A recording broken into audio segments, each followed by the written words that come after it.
अगर आप सुनने के लिए तैयार हो तो बाबा से बुलंद दरूद पाक पढ़िए। अल्लाहुम्मा सल्ली अला सय्यदिना मौलाना मुहम्मदिन बारिक वसल्लिम सल्लु अलैहि सलातुम व सलामुन अलैका या रसूलल्लाह सल्लल्लाहु अलैहि वसल्लम। आज हम लोग जिस आलिम के चहल्लुम में इकट्ठा हुए वो मेरा आलिम पीर नहीं था, मुरीद भी नहीं करता। तवज्जो चाहूंगा, अहले मुरीद भी नहीं करता था, पीर भी नहीं था, लेकिन मुरीद था। मुरीद था कौन? आलिम। अब सवाल ये उठता है कि आज के जमाने में आलिम की जरूरत क्या है? मौलाना कमरुद्दीन आगे आलिम, नदीम बाबू आगे आ जाओ।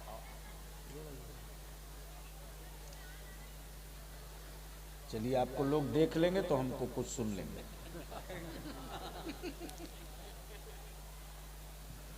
तवज्जो चाहूं, मैं क्या कह रहा था? आलिम की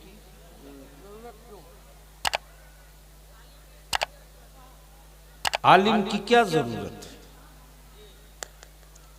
अब अगर मेरा हसास और जिम्मेदार स्टेज थोड़ी सी जहन को समेट ले तो इसी एक जुमले पर गुफ्तगू हो जाए कि आलिम की क्या जरूरत है। मोहब्बत से बोल लो, बोल लो, बोल लो। तवज्जो चाहो, अहले इल्म की तवज्जो चाहो। आलिम की क्या जरूरत है? छोटू बैठ जाओ, बैठ जाओ बेटा, बैठ जाओ। आलिम की क्या जरूरत है? अब मैं आपसे पूछूं, इस सर्दी के मौसम में स्वेटर, जैकेट, कंबल की क्या जरूरत है?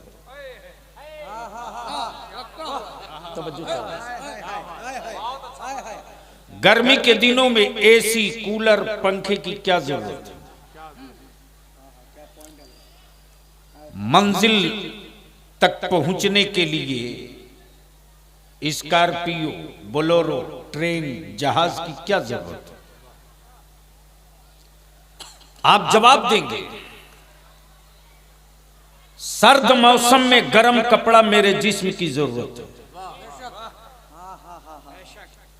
गर्म मौसम में एसी और ठंडी हवा मेरे जिस्म की जरूरत है,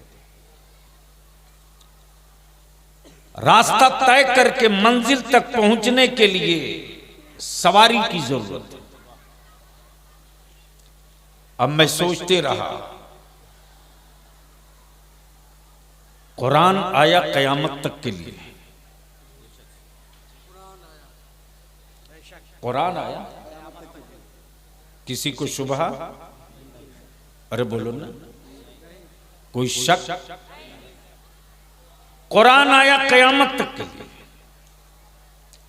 नबी आए कयामत तक के लिए, शरीयत मिली कयामत तक के लिए, दीन मिला कयामत तक के लिए, तरीक़तो मारिफत मिली कयामत तक के लिए। फिर आलिमों की क्या जरूरत? तवज्जो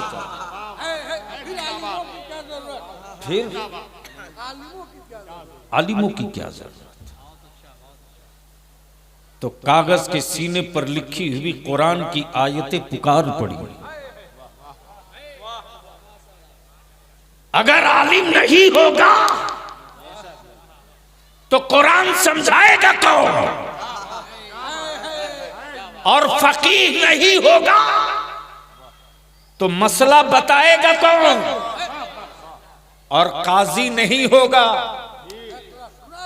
तो फैसला सुनाएगा कौन? तवज्जो चाहो, तवज्जो चाहो, अहले इल्म की तवज्जो चाहो, अहले इल्म की तवज्जो चाहो। ये लोग बोलेंगे तो आप बोलना।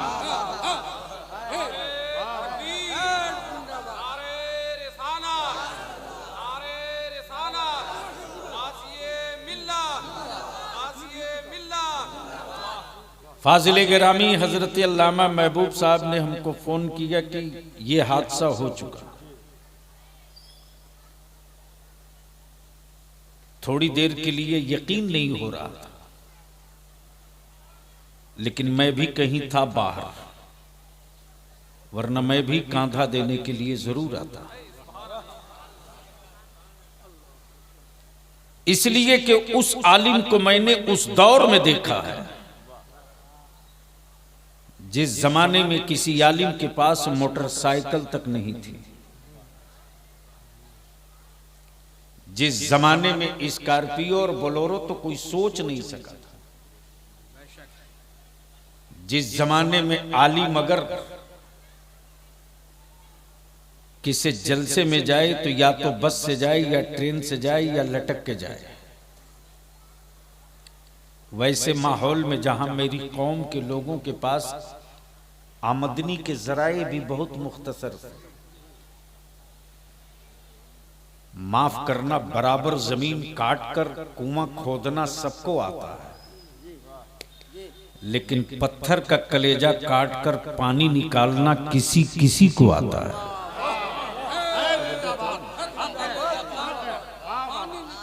पत्थर का कलेजा काट कर पानी निकालना किसी किसी को आता है, और ये उसी को आता है जिसने बुजुर्गों की जूतियां सीधी की है। दुनिया देखती है कि इसके फटे कपड़े हैं, क्या बिगाड़ लेगा। दुनिया देखती है ये पैदल चल रहा है, क्या बिगाड़ लेगा। दुनिया कहती है कि इसके पास तो कोई साधन भी नहीं, क्या बिगाड़ लेगा। दुनिया कहती है कि इसके पास तो सिर्फ भीख की झोली है, खजाने की कुंजी नहीं, ये क्या बिगाड़ लेगा। तो गुंबदे खजरा से सदा आती है, इसके रसूल की नेमत सलामत है, तो ये बिगाड़ने की बात कर रहे हो। ये तूफानों का रुख भी मोड़ सकता है और हुकूमत का तख्ता भी पलट सकता है, इसलिए कि हाथ इसका होता है, अता मदीने के ताजदार की हुआ करती है। नारे तकबीर, नारे रिसालत, मसलके आला हज़रत, नारे तकबीर, नारे रिसालत। आलिम की क्या जरूरत है, तवज्जो चाहो। आलिम की क्या जरूरत, आलिम की क्या जरूरत है। अब अगर कॉलेज स्कूल में पढ़ने वाले हो तो आओ सुनो आलिम की क्या जरूरत है। आओ जरा गौर करो, चाहे प्रोफेसर हो, चाहे डॉक्टर हो, चाहे लेक्चरर हो, सब्जेक्ट अलग अलग है। मेडिकल का प्रोफेसर एग्रीकल्चर की बात नहीं करेगा, खेती का प्रोफेसर हवाई जहाज की बात नहीं करेगा, हवाई जहाज का प्रोफेसर मिट्टी की बात नहीं करेगा, मिट्टी का प्रोफेसर मेडिकल की बात नहीं करेगा। लेकिन आओ जरा सा इस पर थोड़ी एक कदम और आगे बढ़कर बोलो। बता किसी प्रोफेसर को सुनने के लिए सर्द रात में मैं अपना बिस्तर छोड़ के निकली हूं किसी मैदान में, तो बता दो मुझको। बूढ़ा अगर बिस्तर छोड़कर निकला हो तो बता दो मुझको। लेकिन वाह रे आलिम, वाह रे आलिम, तूने यूनिवर्सिटी नहीं, तूने मेज कुर्सी नहीं, तूने एसी नहीं, तूने टूटी चटाई पर 10 साल बिताया है, लेकिन किताब तूने वो पढ़ी है जिस किताब का आज तक कोई माई का लाल जवाब न ला सका है, जिस किताब के मुकाबले में कोई एक जेर जबर के बराबर कोई लफ्ज न लिखा जा सका है। और तूने वो हदीस पढ़ी है जो हदीस अव्वल भी है आखिर भी है, न उससे पहले कोई हदीस थी न उसके बाद। सुभान अल्लाह, क्या बात, वाह माशाअल्लाह। तवज्जो चाहो। ये कौन सी जगह है? खगड़ा। मौलाना महबूब साहब कहाँ हैं? लग रहा कहीं काम में मसरूफ। अच्छा अच्छा। अभी ये नदीम साहब, ये हज़रत मौलाना कमरुद्दीन साहब निजामी है, ये हज़रत मौलाना नाम भूल गए भैया, हाँ, सनाउल्लाह साहब। अब मैं आपसे पूछूं, आप लोग भी हर आदमी अपने बाप की प्रॉपर्टी में हिस्से का मालिक और हकदार है ना? अरे जोर से बोलो ना। यानी अब तक कोई ऐसा ना मिला कि दूसरे के बाप की प्रॉपर्टी का वारिस बने, दूसरे के बाप की प्रॉपर्टी का वारिस बने। गोया विरासत बाप से, विरासत बाप से। ये मेरे बाप की छोड़ी हुई विरासत है, हमारे भाइयों का इसमें हिस्सा है। तवज्जो चाहो, विरासत बाप से। ये मकान मेरे बाप की विरासत है, ये मार्केट मेरे बाप की विरासत है, ये दुकान मेरे बाप की विरासत है, ये सियासत मेरे बाप की विरासत है, ये हुकूमत मेरे बाप की विरासत है। गोया वारिस होना जरूरी है। अब जरा सा तवज्जो कीजिएगा, आकाए रहमत ने क्या फरमाया? अंबिया के वारिस। सुभान अल्लाह। क्या कहा? वाह, जोर से बोल दो। सुभान अल्लाह। सुनोगे तो बोलना पड़ेगा। ओए जोर से तवज्जो चाहो। सुभान अल्लाह। अंबिया के वारिस। किसके? अंबिया के वारिस। अंबिया के वारिस कब बोलोगे? किनके वारिस? अंबिया के वारिस। मक्की नहीं, मदनी नहीं, मुत्तलबी नहीं, हाशमी नहीं, कुरैशी नहीं। गोया मेरे पैगंबर ने दीवार तोड़ दिया। सुभान अल्लाह। का वारिस होने के लिए मक्की का होना लाजिम नहीं, वाह, मदनी का होना जरूरी नहीं, हाशमी का होना जरूरी नहीं, कुरैशी का होना जरूरी नहीं।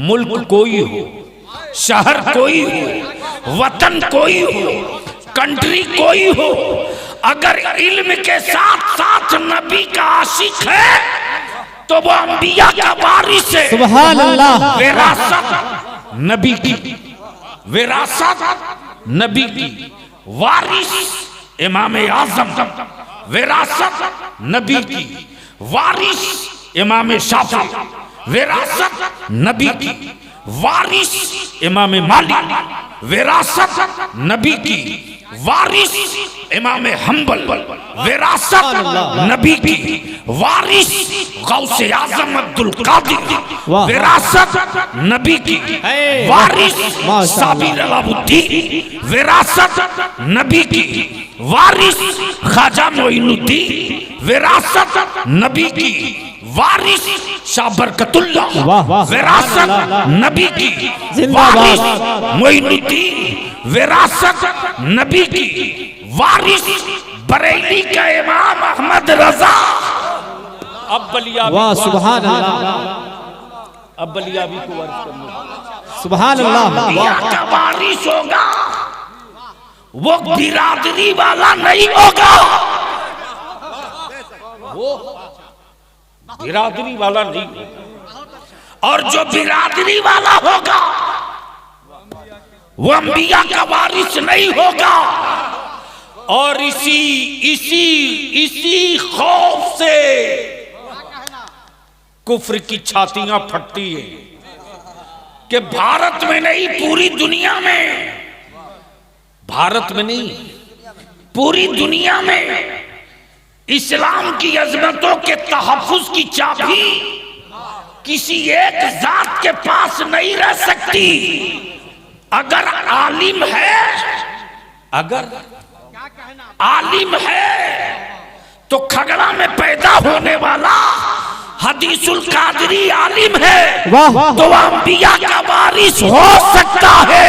मक्के में पैदा होने वाला अबू जहल नबी का वारिस नहीं हो सकता। नारे तकबीर, नारे रिसालत, मसलक आला हज़रत उलमाए किराम, नारे तकबीर, माशाअल्लाह, सुभान अल्लाह।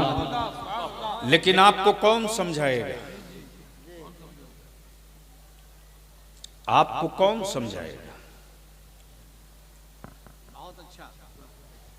जब ये कौम सिर्फ हड्डी खोर हो जाएगी तो इस कौम की नस्लों का वजूद बचाने के लिए सोचना पड़ेगा। जमीन बेचकर हवेली बनाओ, सर्विस के पैसे से बेटे को मोबाइल खरीद कर आवारा बनाओ, 500 रुपया और 1000 रुपये में 5 साल बेच दो।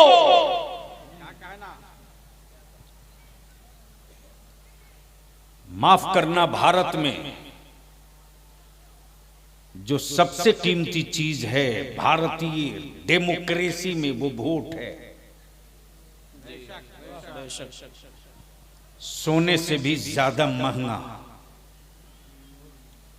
लेकिन दुनिया की सारी कौमों ने वोट का पावर समझ लिया, मुसलमान अब तक सिर्फ हड्डियों में उलझा है।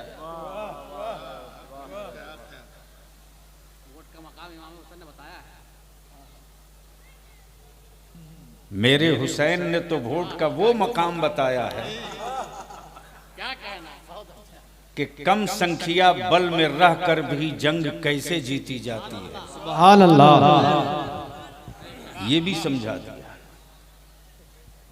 हमारे उलमा चीखते रहे, कितने दुनिया से गुजर गए, हम भी मरेंगे जी। मस्जिदों के मिंबर से, जलसों के स्टेज से, मिलाद शरीफ की महफिलों से, निजी नशिस्तगाह में हमारे उलमा ने आपकी औलादों को आवारा नहीं, नेक और सालेह बनाया। लेकिन आपने उसके बदले इनाम क्या दिया? आलिम अगर पैदल चले तो आप बहुत खुश होते हो। तवज्जो चाहो। आलिम के अगर कपड़े खुश फटे हो तो आप खुश होते हो। आलिम अगर छप्पर में रहे तो आपको बड़ी सुकून की नींद आती। मैं कहता हूं अपने ज़मीर से कभी पूछ, अपने दिल से पूछ, पूछ तो अपने वजूद से, तेरा वजूद अगर जिंदा है तो चीख पड़ेगा। दुनिया में लोग जो नापते हैं इंची टेप से, तो कौमों की तस्वीर कम्युनिटी का वकार उसके मजहबी रहनुमाओं को देखकर नापते।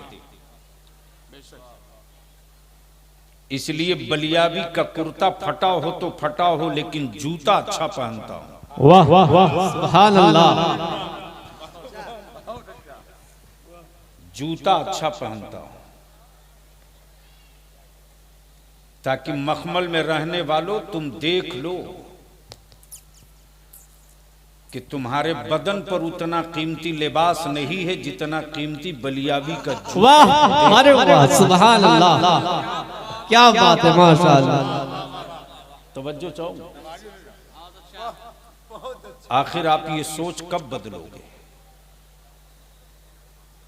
चल तुझको पीराने पीर की बारगाह में ले चलता हूं, कब बोलोगे? सुभान अल्लाह, सुभान अल्लाह, वाह वाह। कोई माइक और भी कहीं है क्या? अच्छा, बंद कर दे, बोल लो जोर से। हारे हुए फौज की तरह मत बोलो।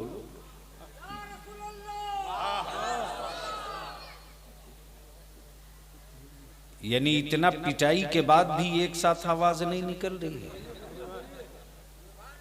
यहां से लेकर वहां तक एक आवाज होकर बोल दो, या रसूल अल्लाह। तवज्जो चाहूं, मैं क्या कह रहा था याद है?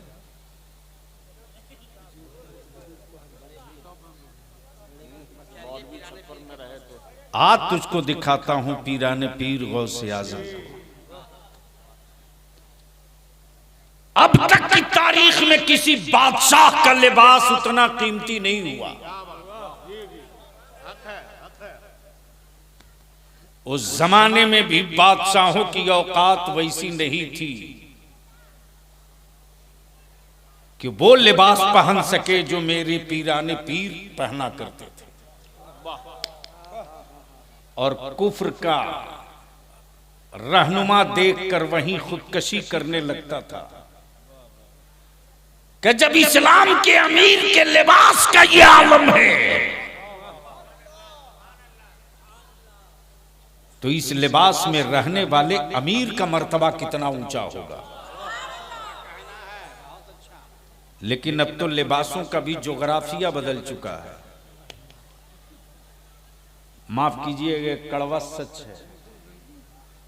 कभी कभी तो मुझको खुद ही कहना पड़ता, हजरत जब आप ये पहन कर आए हो तो आपके घर में क्या पहनी होगी।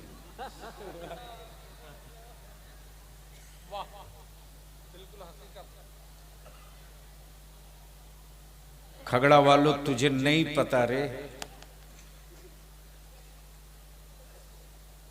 कि मिट्टी के सीने से निकलने वाले पत्थरों के बीच में खगड़ा में कौन सा पैदा हुआ था। आखिर कौन सी उसमें खूबी थी कि इतने शोरा चले आए। कौन सी खूबी थी कि इतने उलमा चले आए। तो तुम बोलो ना बोलो, तुम बोलो ना बोलो, बरेली के मेरे इमाम इसको मोहब्बत की गलियां बोल पड़ेंगी कि जो मसलको अकीदे का नकीब होकर जिएगा वो छप्पर में रहे कि छत के नीचे रहे, उसकी धूम तो मचेगी ही मचेगी। अब सवाल ये उठता है, नबी का वारिस मक्की नहीं, मदनी नहीं, मुत्तलबी नहीं, हाशमी नहीं, कुरैशी नहीं, लेकिन आपको कौन समझाएगा। यहां तो एक प्याली चाय खरीदेगा, एक चाय लेगा और 13 फतवा बक देगा चाय खाने में बैठे बैठे। मुंह से शराब की बदबू आती है और मसला की बात करता है चाय खाने में बैठकर। और वो लोग टोंट करते हैं आलिमों पर, जिसके बाप का निकाह मेरा आलिम पढ़ाया। हाँ, अदारे शरिया की जो तहरीक चली है तो चंद आबादियों में कोहराम भी मचा है, खुशी भी हुई।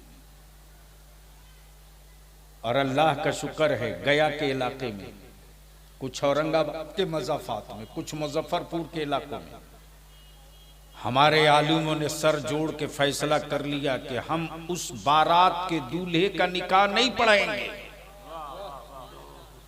जिस बारात का दूल्हा 3 लाख रुपया एक मोटरसाइकिल पर खरीद कर आया। नहीं पढ़ाएंगे। डीजे और बाजा लेकर कोई मेरे गांव में आवे, हम निकाह नहीं पढ़ाएंगे। सदर सिगरेटी, तुम्हें दम है तो मुझको निकाल दो, हटा दो, मैं निकाह नहीं पढ़ाऊंगा। मेरे आलिम ने हिम्मत करके ऐलान कर दिया, बारात आ गई, का नहीं पढ़ाऊंगा। तो कुछ मोछ वाले थे सदर और सिगरेटी, बोले आपको फिर इजाजत है, चले जाइए। टेलीफोन आ गया मेरे पास, मैंने कहा सिगरेटी साहब मस्जिद अल्लाह का घर है, तेरे बाप की जागीर नहीं है। मेरे आलिम ने बुराई मिटाने के लिए और अपनी नस्लों को इल्म की तरफ ले जाने के लिए ये तहरीक छेड़ा है, ये तन्हा नहीं है। हिम्मत है तो मुसल्ले से खसका दिखा दो, हटाना तो दूर की बात है। जिस गांव में ये वाकया हुआ उसके पड़ोस के गांव के सारे मुसलमान जमा हो गए। बोले इस आलिम के पीछे ये पूरी आबादी है। कब बोलोगे? जोर से बोल दो, कब बोलोगे? मैं पूछता हूं, बताओ, पट्टा वाली जमीन लेकर अपनी नस्लों को कब तक जिंदा रखोगे? पट्टे वाली जमीन पर अपनी नस्लों को कब तक महल बनाकर जिंदा रखोगे?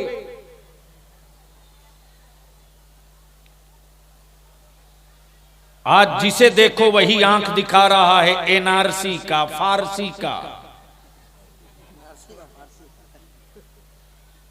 पुराना खतियान पलट दो तो सब फारसी में मिलेगा।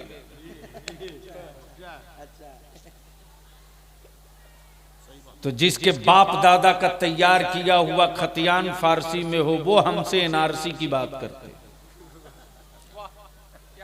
और कुछ जाहिल ऐसे भी हैं जो एनआरसी का फुल फॉर्म नहीं जानते, वो भी बलियाबी को व्हाट्सएप पे गाली लिखते हैं। मैं उन हराम खोरों के एक एक चेहरे को पहचानता हूं।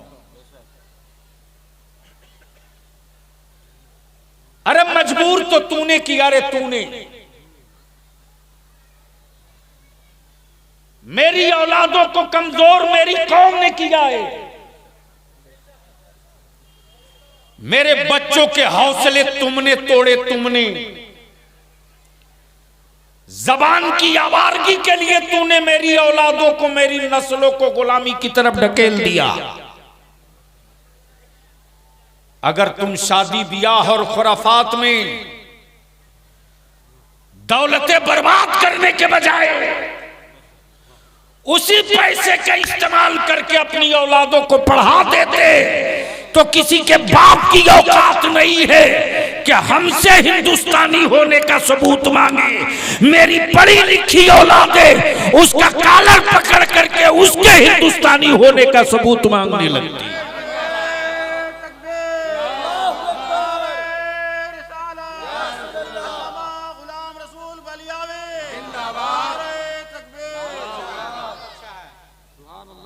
जब समाज जले तो मेरा आलिम खड़ा हो, जब मजहब पर हमला हो तो आलिम खड़ा हो, जब भारत की आजादी हार रहे हो लोग तो जिताने के लिए मेरा आलिम खड़ा हो। और आज वही आलिम अगर सियासत में कदम रख दे तो खड़ा होकर पेशाब करने वालों की छातियां फटती हैं कि बलियाबी सियासत में कैसे आ गया। न दाढ़ी छोटी हुई, न सर की टोपी उतरी, न मसलक से समझौता किया, न गुंडों से समझौता किया। आखिर ये क्यों? तो याद रखना, बलियाबी को किसी आयरे गैरे ने नहीं पाला है, बल्कि बलियाबी को उस असीरे कादरी ने पाला है जिसने तूफानों को दावत देकर टकराने की आदत डाल दिया है। बताया है तूफानों उठना तेरा काम है और उसे रोक कर सुला देना अरशदुल कादरी का काम है। आओ आओ आओ। एक बाप अगर 2 बेटा 4 बेटा पैदा कर ले तो ऐंठ के चलता है, गरचे चारों बेटा जाहिल पंचर साट रहा।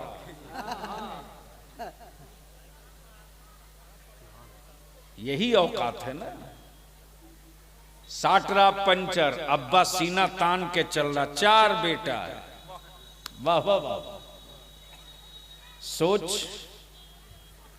तेरे बेटे को तेरे गांव के अलावा दूसरा नहीं पहचानता, लेकिन हदीसुल कादरी वो बाप था जिस आलिम ने इतनी रूहानी औलादे पैदा कर दी है कि हिंदुस्तान के अक्सर शहरों में या तो नबी की नात पढ़कर पहचान बना लिया है या कुरान सुनाकर पहचान बना लिया है। इसलिए मैं आपसे इल्तिजा करूंगा, यहाँ कितने घर की आबादी है? 400। कितना? 400 प्लस।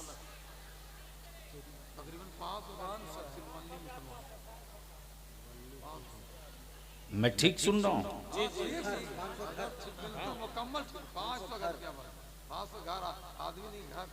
जोर से बोलो, कितना, कितने 100 घर की आबादी है? 3 मस्जिदें, 500 घर। अल्लाह 3 मस्जिदें, 500 घर।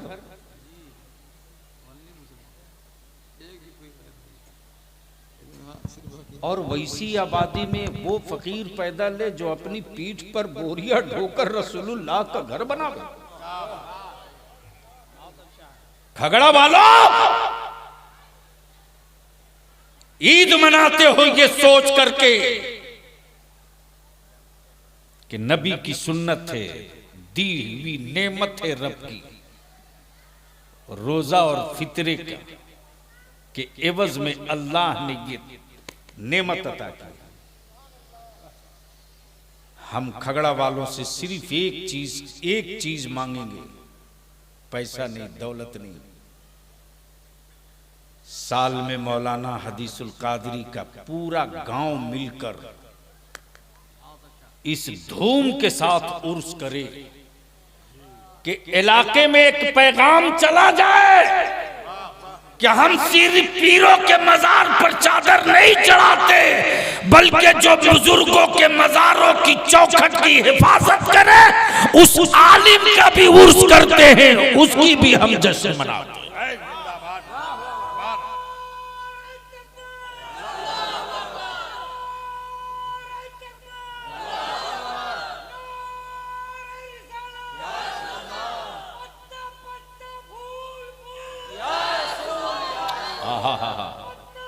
सुभान सुभान सुभान। बोलो ये होना चाहिए कि नहीं होना चाहिए? कितने लोग ईमानदारी से खुलूस के साथ दिल बड़ा करके आलिम की मोहब्बत में आहत कर रहे हो कि ये होना चाहिए कि नहीं होना चाहिए? हम ऐसे नहीं मानते, हम ऐसे नहीं मानते।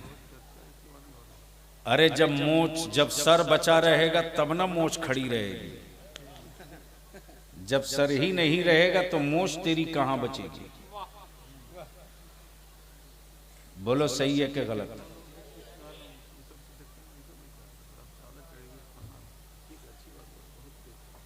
ईमान से बोलो ना, जब सर बचा रहेगा तब ना मोछ रहेगी।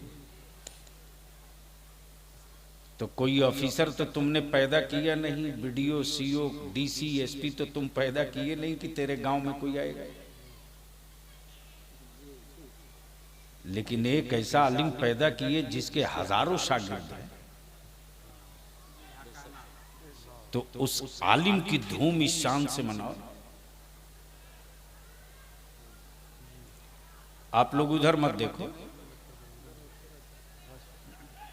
अरे कुछ नहीं, वो पापड़ के चक्कर में होगा। इमाम बहन लोग जलसा थोड़ी सुनने आती, वो तो रिश्तेदारों से मुलाकात करने आती। क्या नदीम बाबू? अच्छा, ये भी गजब की जंतु है। तबीजन बुआ को जहां देखी तड़तड़ा के रोने लगी, जैसे ही खदीजा खाला दिखी तुरंत हंसने भी लगी। न इनको रोते दे न इनको हंसते दे। और आप भी क्या मस्त आदमी की उसी ट्रिप में फंस जाते, कहां चक्कर में। अरे आज के जमाने में कोई बहुत लंबी उम्र पा रहा है तो 60 साल, 40 लगते लगते दो चीज तो हर हाल में बगैर दावत के आ जाती, एक शुगर दूसरा हार्ट। बोलो सही है कि गलत? फिर भी छाती तान के चल रहे हो, है कुछ नहीं तिजोरी में, लेकिन सीना फुला के चलते। अरे चलो इस ढंग से कि तेरा दुश्मन भी देखे तो ये कहे कि जब गुलाम की चाल इतनी मस्तानी है तो मुस्तफा की चाल कितनी निराली हो। तब ईमान से बोलो, सच्चे दिल से बोलो, बगैर किसी लाठी लठव्वल, बगैर किसी मोछ ऐठव्वल के। अरे सुन यार, तू हमको डिस्टर्ब क्यों कर रहा मोबाइल के चक्कर में? नहीं, बड़े साहब को रास्ता दो। उम्र का लिहाज नहीं है।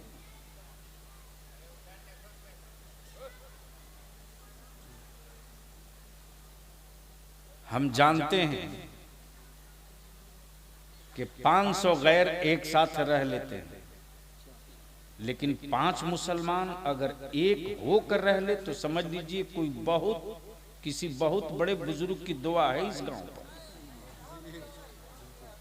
सच्ची बात है, बिल्कुल, बहुत अच्छी, बहुत बड़ी बात है। वाह वाह वाह वाह। बोलो ये बात सही है कि गलत है? मैं पटना रहता जरूर हूं, लेकिन झारखंड का कोई जंगल तेरे बलियावी की जूते की नोक से बचा नहीं है। इस वक्त मेरे सामने वही सारे लोग दिख रहे हैं जब पैदा नहीं हुए थे उन दिनों, जिन दिनों मैं अलग राज के आंदोलन में था। सही बात। और ये ऑटोनॉमस काउंसिल ऐसे ही नहीं मिल गई थी, बलियावी मैदान में कूदा तब मिली। और रंका से पद यात्रा करके मैं दुमका मैदान में आया हूं। उन हरामखोरों को क्या पता कि अलग राज बनाने में मुसलमानों ने क्या कुर्बानी दी, लेकिन मजबूर तुमने किया, कमजोर तुमने किया मुसलमान। ए चाय वाला, आपको भी प्रधानमंत्री बनना है? कमाल है। एक की चाय ने तो यहां तक पहुंचा दिया, आप कहां पहुंचाओगे भाई बता दो। अब वो मानेगा थोड़ी नहीं, घूम के दिखाएगा हम ही हैं। वाह, आदमी चालाक लग रहा। तब मुझको बताओ, क्या सब लोग एक होकर के साल में एक प्रोग्राम करोगे? नहीं बोल रहे। अरे बोलो, एक प्रोग्राम होना चाहिए कि नहीं होना चाहिए? तो कितने लोग हो जरा हाथ उठाकर बताओ।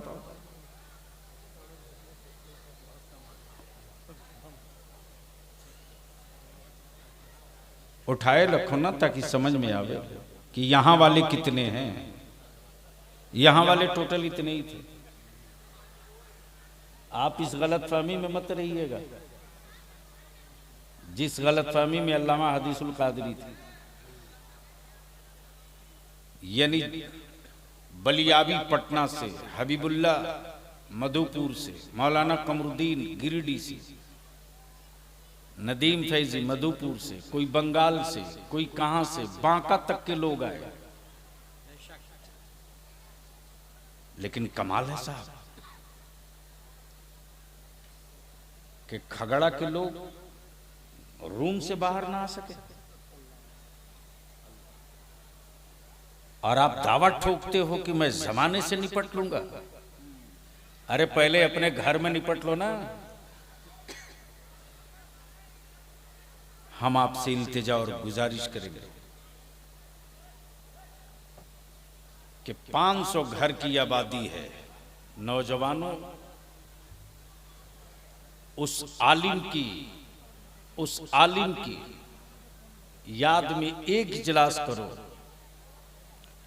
और चंदा तबीयत से करो। नजराना किसी शायर मुकर्रिर को मत दो।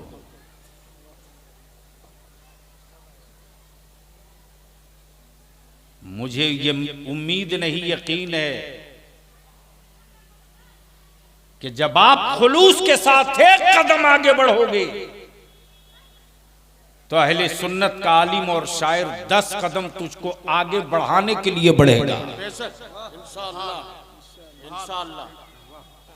और एक फंड मजबूत करो, और फंड मजबूत करके ऐलान कर दो कि खगड़ा गांव में कोई भी बच्चा हाई स्कूल में मैट्रिक में फर्स्ट डिवीजन पास करेगा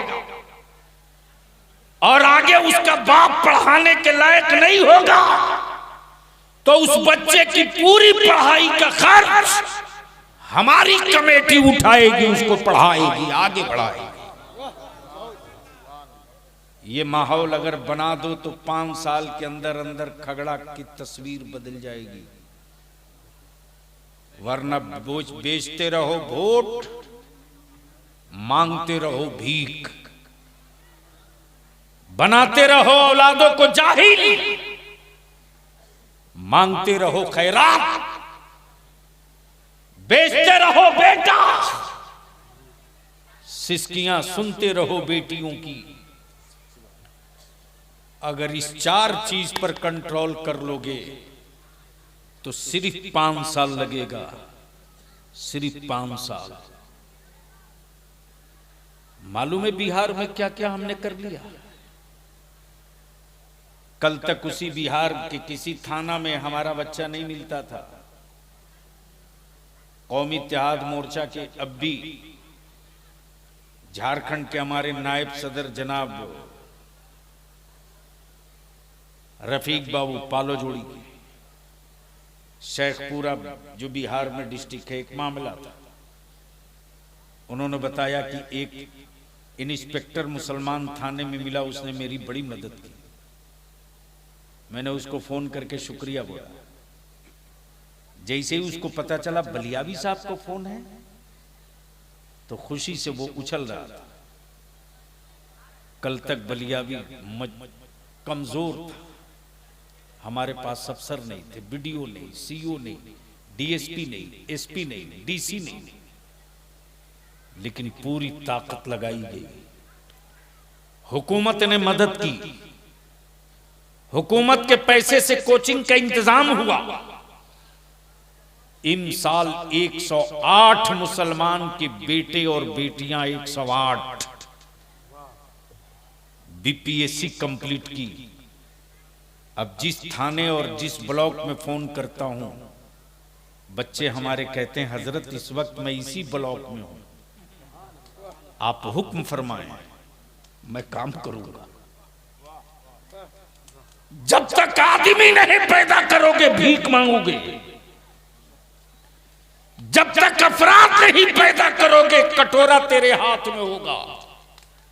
और जिस दिन अपने बेटों के हाथ में पावर का कलम दे दोगे, उस दिन तेरे हाथों में कटोरा नहीं होगा, तुझे गुलाम बनाने वाले लोगों के हाथ में कटोरा हो जाएगा। फैसला आपको करना है कि आने वाली नस्लों को शान के साथ जीना देखना चाहते हो या सिसकियों के साथ घुट घुट कर मरते हुए देखना चाहते हो। अगर शान के साथ जीना देखना चाहते हो तो बंद करो मुतालबे जहेज को, दफन करो बैंड बाजा और आर्केस्ट्रा को, दफन कर दो बेटों को मोबाइल देकर आवारा बनाने को। अपनी औलादों के हाथ में पावर का कलम देने के लिए मजदूरी करना पड़े कर लो। मत 3 टाइम खा, 2 टाइम खा, मत पक्का मकान बना, रहने दे छप्पर और टाली में, कोई फर्क नहीं पड़ता है। मत गद्दा और पलंग ढूंढ, उसी खेंदड़ा पर सोए हैं तू भी सो ले, उसी बिस्तर पर सोए हैं तू भी सो ले। लेकिन अपनी औलादों को मजबूर बना के मत जा, अपनी औलादों को अपाहिज बनाकर मत जा, अपनी औलादों के हाथ में भीख का कटोरा देकर मत जा, अपनी औलादों के हाथ में पावर वाला कलम देकर चला जा। अगर पावर का कलम तूने दे दिया नमक रोटी और चटनी रोटी खाकर, तो अरबाबे हुकूमत के कलेजे को इसी कलम के नोक से बच्चे फाड़ देंगे और कहेंगे मुझको खैरात का टुकड़ा नहीं चाहिए, ये पावर का कलम है, ऑपरेशन करके अपने हिस्से का हक उठा ले जाओ। और ये काम उसी वक्त हो सकता है।